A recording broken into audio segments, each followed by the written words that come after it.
Masallıda yeni salınan asfalt örtüyü qısa müddətdə yararsız hala düşüb.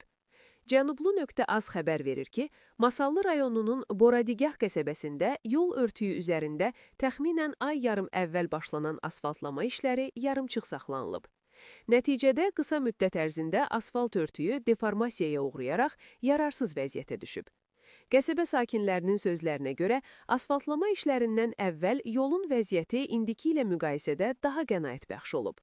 Hazırki vəziyyəti isə ciddi narahatlıq doğurur. Onların sözlərinə görə, asfalt örtüyünün bu qədər qısa müddətdə dağılmasının əsas səbəbləri tikinti texniki tələblərə tam əməl olunmaması, alt qatın lazımi səviyyədə hazırlanmaması, istifadə olunan materialların keyfiyyətinə nəzarətin zəif aparılması və asfaltlama prosesinin yarımçıq saxlanılmasıdır. Mövcud vəziyyət yol tikinti işlərinin icrasında nəzarət mexanizmləri